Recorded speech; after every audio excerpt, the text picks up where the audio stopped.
Sorry, guys. All right, it's back. It's back. 4,300 kilobits, 5,500, 1,900, 6,000. Okay. Thursday, August 12th at 11:39 a.m. Alert! Alert! Exact details of actions to take in the crypto space. Emergency. Red alert. You guys know damn well what I'm going to say. There's not much to do today. The markets look good. The markets are calm, cool, collected. The markets are fine. I like what I see. Let's look at the charts. Let's talk about what's on your mind. Let's talk about some questions. Let's get some answers. Let's keep rational. Let's have our reasonable time horizons. Let's never spread too thin and never go all in. Let's remain diversified. And for the love of God, don't watch those YouTube streams that say, alert, emergency, the market is going to the depths of hell, or the market is going to the moon.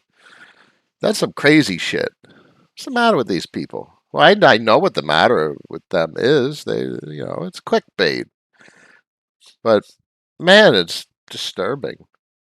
It's like the entire YouTube scene. Shit, that ain't me. Today's episode is sponsored by Change Angel, the non-custodial swap exchange for social goods. Stop depositing on exchanges, not your keys, not your crypto, non-custodial, DeFi, or nothing at all. Bam, let's pop it over to the main screen and see who's in the stream. Got Captain in the house. Hey, Tom, how are you? Good morning. You need more crypto? Hello, my crypto life morning fam. Barry in the house. Alert, Barry is back. That's right. You need more crypto? Let's talk curves reward reduction. Yeah, tomorrow the original um, vesting quantity is complete. So that should be about $1 million a day less curve being given away, part of the initial distribution, which is a supply shock. A good portion of that was possibly sold. If anyone was logical and reasonable, they would have accumulated and locked it, not necessarily as VE curve nowadays, albeit many people want governance rights. You probably get more governance rights nowadays with the CVX position, albeit a increasingly volatile position from a dollar denominated price point, but you get leveraged VE curve control, which is quite meaningful if you're into that governance thing. And as I always tell you guys, it's not about necessarily making as much money as possible. So maybe governance is your thing. You want control, you want to govern and make choices and help decisions be made, so on and so forth. So Curve's a big deal. You guys know what's been going on with Curve. So check this out. So Curve is not going down, and it went up significantly yesterday. It's probably about 25-30% rip to the upside of late, and not going down in the face of Ethereum's price appreciation over the last July 21st, 2 weeks, 3 weeks, last 3 weeks, 3.5 weeks has been quite significant. So that means the cost, the price of a point of Ethereum dollar denominated has been significantly appreciating.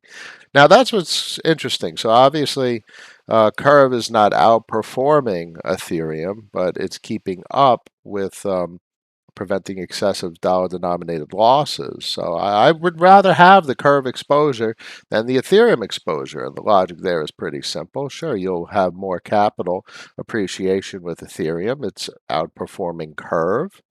Um, but with Curve, you get everything we know and love about a Curve position. So this is what goes into rationally contemplating your portfolio structure. For myself, Curve is probably 55-60% of the portfolio, and I don't see me touching these positions at any time in the near future. My current my current positions are very comfy. So alert, alert! I ain't doing shit. Alert, you have to do. No, you don't have to do anything. Alert, you have to do your due diligence, and you should be in position already because we've been doing this for a long time. Running around trying to buy stuff. Oh, it's going down. I'm going to sell it. It's going up. I'm going to buy it. What are you wasting your time for? Figure out the protocols that have systemic meaning, that mean something to you, that makes sense from an infrastructure standpoint. and allocate a position. Um, one thing I can say is I don't have enough FXS. Just something about the protocol and what they're doing with the CPI peg that they're working on that's quite intriguing from a monetary policy standpoint. And it's quite lucrative. Even just borrowing dollars, converting to Frax and USDC and popping that in Uniswap, it's a pretty lucrative play. Got some cash piling up over there. And obviously the FXS emissions from the VEFXS stake is quite lucrative as well. It's almost 5 grand already. So um, I would like more. So probably I'll end up liquidating a couple of NFTs over the coming weeks. You have to have NFTs are a whole nother ballgame. That's I would say it's you buy NFTs not wanting to sell them, but if you could sell them for, quite a lucrative price because you want them and someone else also wants them, then there's an opportunity to be had, but only buy NFTs if you want to hold them and really have no interest in selling them. You want to hold them and own them because someone else wants them and you bought them. It's a real Smeagol moment. Mine. My NFT. I took it. I bought it. It's just like a piece of art that you hang on your wall. Ownership. That's the thing about NFTs. And now people are buying them and reselling them the same day. They buy them for Ethereum, 1 Ethereum, and then they resell them for 1.1 Ethereum. What a waste of time. You might as well be trading charts. You might as well be trading a volatile asset. Just jump into Bitcoin and Ethereum and you trade that on a leveraged exchange if you're a degenerate. Why the heck you go into a liquid marketplace like NFTs to do something like that? Buying NFTs because you want to buy the NFT. Folks are all over the place. Alert! Alert! Stop doing what you're doing and strap a rational brain on your head. I don't know, something like that. Iran, hey there. John in the house. David, a pleasure. You need more crypto. That doesn't mean less yield, right?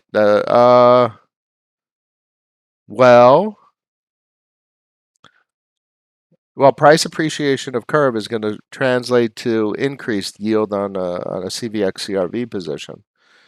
Price appreciation on CVX is going to translate to an increased yield on a CVX CRV position.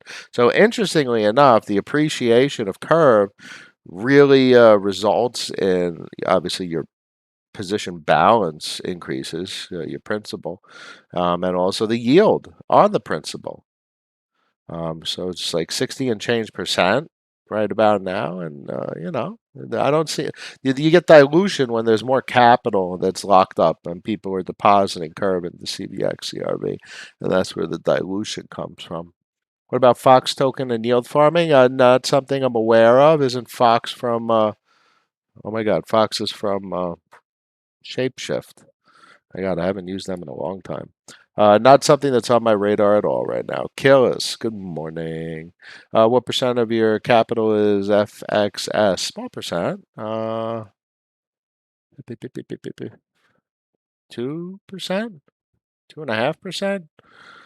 I don't have enough, actually. Something about it makes me feel like I should figure out how to increase my exposure, but I don't really have any things I'm willing to liquidate. I'm very content with the size of my current position. And my Ethereum position, I don't want to trim from it anymore. I spent a fair amount of Ethereum on NFTs lately, so I'm not in the position to sell that. And the only thing I'd be interested in using to bump my FXS position is probably a lucrative NFT sale. So if that happens, it happens. If I'm able to sell something for an exorbitant price, that's nice. Otherwise, I'm more than happy just to hold the NFTs and never sell them because they're mine. Sean, thoughts on Terra ecosystem and protocols such as Mirror? Very cool. I don't play around with any of that stuff. Mirror synthetic assets. I'm not touching that stuff with a 10-foot pole. Terra's cool. I look forward to their bridges coming out and expanding. Um, I'm not interested really in capital going off the Ethereum chain. We played around with Polygon extensively. I just rather operate on L1. Um, that's just me. Right now, obviously, gas prices are pretty expensive right about now. So Polygon is probably still a great place to deploy capital. I wouldn't necessarily say to the Matic asset. It's always been a volatile asset. But there's plenty of marketplaces to explore, and I am not experienced in all of them, nor could I give you guys extensive knowledge, because if I tried to dabble in those ecosystems, I'd be spread too thin. And that's not something I want to do. So whatever you end up doing, if you deploy to Polygon, if you deploy to Terra, if you deploy to Avalanche or Solana or Phantom, just watch how spread thin you are.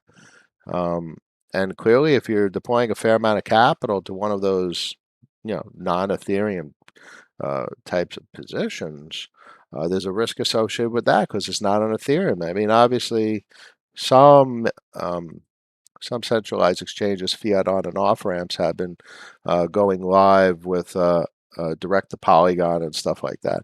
But if you can't get your capital out, there's a risk profile associated with that. I mean, the thing about Ethereum that catches my fancy is that GUSD. Send GUSD to Gemini, and there's cash. So I'm able to manage cash. So therefore, everything that I really do in the crypto space is easily convertible to cash, which means I can pay bills and credit cards and so on and so forth.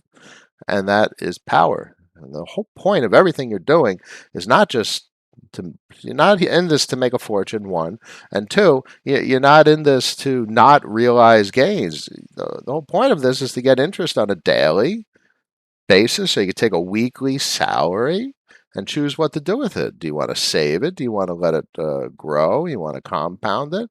Or do you want to take a cut and take some cash and pay some bills? You know, this is the real world, boys and girls. This isn't World of Warcraft. This isn't playtime. This isn't. I mean, it's gamified in all regards, but you don't have to treat it like it's a video game. You treat this like it's a real world place to deploy capital, allocate value, and achieve capital gains. Huh. How about that? What is Kyber Network up to? Not much to my that I know. I know they deployed the Polygon recently. Um, I mean, they fall into the same category. You're able to provide liquidity. They're a liquidity aggregator, and things plug into them, and they're part of the systemic puzzle pieces. But I don't really provide liquidity nowadays, unless it's dollar stablecoin. Um, in which case, Curve is the place to deploy really stable coins, albeit Frax has incentivized their Uniswap, the Uniswap V3 position, which means there's now an opportunity cost deploying somewhere else. So they've made opportunity cost deploying to a Curve position. The Frax and USDC staked in Uniswap, or providing liquidity to Uniswap, and the incentives that Frax provides is quite lucrative. So they've created opportunity cost elsewhere. Other than that, I just like Balancer and even Bancor. The place to stake BNT is Bancor. All right, so that just makes sense. And what's really cool, at least about all the variety of AMMs, is that the DEX aggregators like 1inch and Maka, they all Paraswap, they all pull liquidity from all the dexes. So they all have a component in they all are a puzzle piece in the big picture. But it's just not something I would deploy capital to right about now. In fact, I won't really deploy capital to much of anything right about now. Markets look good though, so it's a nice, healthy bit of a retrace as well. Let's see if it stays above 42 and change. That looks good. Heading into the weekend, probably have a good weekend. Had a good weekend almost every weekend for a while now. Let's see if it's Ethereum stays above 29.44. I watch the daily nowadays. I really should pull out to the weekly. But the daily, look, maybe if even Ethereum goes back to Bitcoin goes back to 41,489, which is the 0.382 on this giant fib retrace from March 2020 lows to our all-time high. That still looks really, really good. Breakout, retest, and then it just needs a higher high, 48, and you have the trifecta of bullish confluence: breakout, retest, higher high. resistance flip support. That's a big deal. Um, I think we're overwhelmingly heading in a positive direction. You have Congress talking about all this stuff, and the same thing that I always say is still the case. Where the hell else are you going to deploy capital to? And that's just it. Where are you going to put your capital? I don't see anywhere else that's even remotely reasonable to park as a place to park capital. Convex Finance site is down, I believe, possibly. I'm not looking at it at the moment. But it's all good. It's just a portal.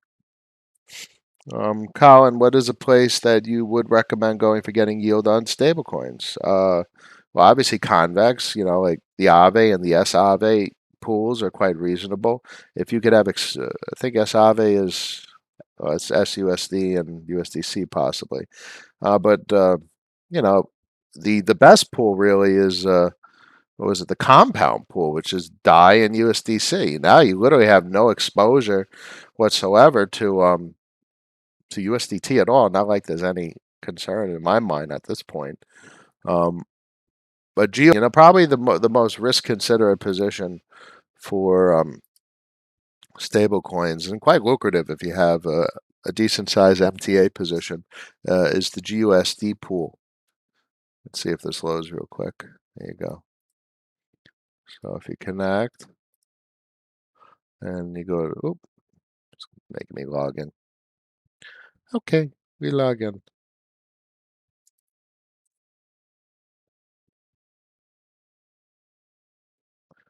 So I got like 12 grand in the GUSD pool, earning 40% yield. So take that, HSBC. So obviously the yield is denominated in MTA, which is a price volatile asset. It's the governance asset. So as you to get 40%, the base APY is 13.38% incentivized with a base APY of 5.52% from transaction fees, which every now and then spikes very nicely. But you're talking about incentivized returns of 40.13%, which is quite lucrative for stablecoins. That obviously entails you're liquidating your MTA, and in which case I don't opt to do that. I'm more interested in accumulating the MTA, and this could just sit here. Just keep growing and growing and growing, and before you know it, you have a large MTA position that you build from just stable coins, and that MTA, as the M stable protocol evolves and iterates and changes with new interesting features. I have a high opinion of M stable. I have a higher gut instinct about Frax Finance at this point, but there's something that's really cool about completely risk mitigating stablecoins by having a basket of them, and obviously pairing with GUSD, you have a very very decent risk profile for a high yield bearing position in the crypto space. So this is probably the most lucrative risk considerate stablecoin position in the entire crypto space at this point in time. MStable has, I always say never early, never late. MStable's been around quite a while. They've been tried, tested. They have good liquidity on Curve. Um, so this is meaningful to me. And that's how I assess these protocols. Time. I never want to be early. I rather, if something is $1 and it goes to $10 in 6 months, I rather buy at $10 than the $1. I need this stuff to prove itself before I deploy capital. I made it through DeFi summer 2020 without a single rug pull, not one rug pull. Not one security incident. I've never lost funds. I've never had a protocol hacked while I've deployed capital to it. Never, ever, ever, ever. All right, fine. There was that one time with Zappify, and they had the bridge contract, and USDC was drained, but Zapper was able to get back that capital pretty trivially. So that was that one time, but that wasn't like I had capital deployed to a risky position. It wasn't even deployed to a position. Just saying.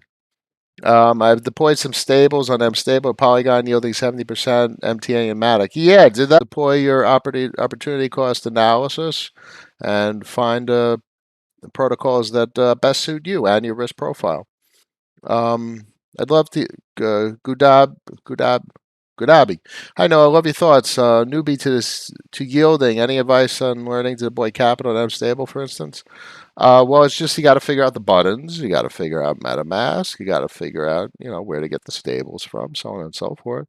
But there's no real advice. It's basically you just go to the pools page and you deposit your GUSD and it goes right into the vault and that's it. And if you want bonus, if you want to bump your yield, you go over to governance.mstable.org and you have to stake MTA. So I have a bunch of MTA that I staked. 90. They give you obviously 13.377% on your staked MTA. So this is a constant, which is very nice. Decent. Nothing unreasonable with the yield, so it's not excessive debasement. But they're working on the protocol. If you follow them in governance, you gotta read their governance form. I think they're decent. Um, Enough so to catch my eye and make me feel comfortable with regard to a risk profile. Jumped on Kyber Network, Matic earning 100% APY on Matic DAI. So it's not bad at all, but Matic is a volatile asset. So if Matic depreciates, you're going to lose capital as well. What platform is that? GUSD? I can't see the website blurry. Sorry, it's obvious. Learning this stuff. Mstable. App.mstable.org will get you started, Killers. Yes. Colin, awesome. Thank you for the great answer. Yes, always a pleasure, everybody. Let me wrap up the stream. Did I miss any comments? I don't like missing comments. All right, looks good. A pleasure, everyone. Thursday, August 12th, 12:01 p.m. Tomorrow's Friday, so we have another stream. As always, tell everyone to subscribe, and I wish you all a wonderful day. I'll see you tomorrow. Peace. Maybe I'll have good bandwidth tomorrow.